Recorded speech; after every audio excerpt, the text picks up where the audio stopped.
Hello friends, welcome to my channel easy tasty சமையல். இன்றைக்கி நம்ம சேனலில் பிரெட் கொத்து எப்படி செய்கிறதுன்னு பார்க்கலாம். யூஸ்வலாக நம்ம கொத்து பரோட்டா சாப்பிட்ருப்போம். அதில் பரோட்டாக்கு பதிலாக நம்ம ப்ரெட்டு வச்சு இப்போ செய்ய போகிறோம். வாங்க பிரெட் கொத்து எப்படி செய்கிறதுன்னு பார்க்கலாம். அதுக்கு நான் இன்றைக்கி கடாயில் தேவையான அளவு எண்ணெய் ஊற்றிக்கிறேன். எண்ணெய் காஞ்சதுக்கப்புறமா ஒரு பெரிய வெங்காயத்தை குட்டி குட்டியாக கட் பண்ணி வச்சுருக்கேன், அதை சேர்த்துக்கிறேன். வெங்காயம் நல்லா வதங்கட்டும். இதை நீங்கள் இது ரொம்ப கிட்ஸுக்கு ரொம்ப ஃபேவரட்டான ஸ்நாக் அல்லது பிரேக்ஃபாஸ்ட்னு கூட சொல்லலாம். அதனால் நீங்கள் இது ஈவினிங் ஸ்நாக்காகவும் செஞ்சு பார்க்கலாம், மார்னிங் பிரேக்ஃபாஸ்ட்டாகவும் நீங்கள் செஞ்சு பார்க்கலாம்.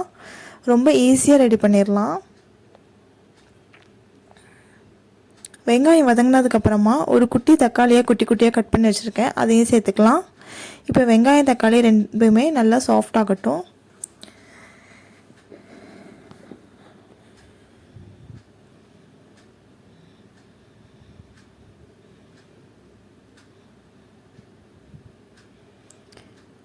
அதில் தேவையான அளவு உப்பு சேர்த்துக்கோங்க. ஒரு அரை டீஸ்பூன் மிளகாய்த்தூள், ஒரு அரை டீஸ்பூன் கரம் மசாலா,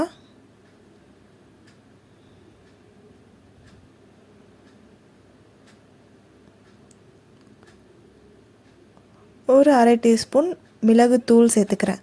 ஏன்னா இதில் முட்டை சேர்க்கறதுனால பெப்பர் சேர்த்தா டேஸ்ட் நல்லாயிருக்கும், அதனால் நான் இதை சேர்த்துக்கிறேன்.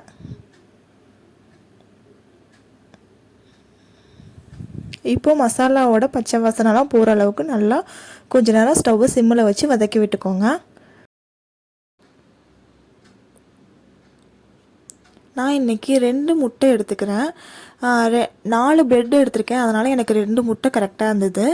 நீங்கள் எடுக்கிற ப்ரெட்டோட கவுண்டிங்க்கு ஏற்ற மாதிரி முட்டை சேர்த்துக்கோங்க, அப்போ தான் நல்லாயிருக்கும். முட்டையை உடச்சி ஊற்றிட்டு ஓரளவு இந்த மாதிரி நல்லா கிண்டி விட்டுக்கோங்க. முட்டையை ஃபுல்லாக பாயில் ஆக விட்டுறாதீங்க. முட்டை ஃபுல்லாக பாயில் ஆகிட்டா அதுக்கப்புறமா நம்ம ப்ரெட் பீசஸ் சேர்த்தோம்னா அந்த மசாலாவோட ப்ரெட்டு ஒட்டாது. அதனால் ஒரு பாதி இந்த மாதிரி வெந்ததுக்கப்புறமா ப்ரெட்டை சேர்த்துருங்க. ப்ரெட்டை இந்த மாதிரி பீசஸாக குட்டி குட்டியாக கட் பண்ணி வச்சுருக்கேன், அதை இதில் சேர்த்து நல்லா கிளறி விட்டுக்கலாம். இப்போ இந்த கிளற கேப்பில் மீதி அந்த முட்டை வெந்துடும். ஒரு நிமிஷம் இந்த மாதிரி ஃபுல்லாக நல்லா கிண்டி விட்டுட்டே இருங்க. இப்போ கொத்து பரோட்டாக்கு எப்படி நல்லா கொத்தி கொத்தி கிண்டி விடுவோமோ அதே மாதிரி கிண்டிடுங்க.